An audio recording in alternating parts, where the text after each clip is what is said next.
ఉన్నటువంటి జగన్ విమర్శించడం ప్రారంభించారు. అది జనానికి ఏం సంకేతం వెళ్ళింది? చంద్రబాబు నాయుడు పావు అన్నటువంటి దెబ్బతినలా. ఇప్పుడు షర్మిలది సేమ్.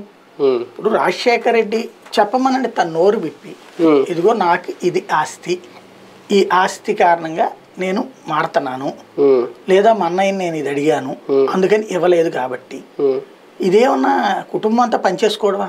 అంటే ఆ విషయాలు అయితే ఇప్పుడు వచ్చి అఫీషియల్ గా ఎవరి నోటి నుంచి రాలేదు. మరి ఆమె నోటి నుంచి అది వచ్చేదాకా వాళ్ళ డిస్ప్యూట్ అని ఎట్లా అంటాం?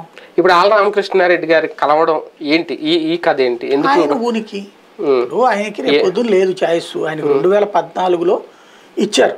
ఎందుకని అక్కడ ఆ సామాజిక వర్గం వాళ్ళు ఎవరు వీళ్ళకి దొరక్కపోవడం వల్ల వైసీపీకి దొరకలేదు. ఎందుకంటే 2014 ఇతను చివరిదాకా జైల్లో ఉండి రావడం చకచక చివరి నిమిషంలో పరిణామాల్లో లేకపోయేటప్పటికి ఆళ్ళ రామకృష్ణారెడ్డికి ఇచ్చారు. అదృష్టవశాత్తు అతను 12 ఓట్లతోనేమో గెలిచాడు కదా, అయ్యింది. డబ్బు 2019కి వచ్చాడు. అప్పుడే 2014 అని చెప్పాడు జగన్మోహన్ రెడ్డి నెక్స్ట్ బీసీకి ఇస్తాను, పద్మశాలికి ఇస్తామని, ఎక్కడైతే ఎక్కువ ఉన్నారో ఓటు ఇస్తామని.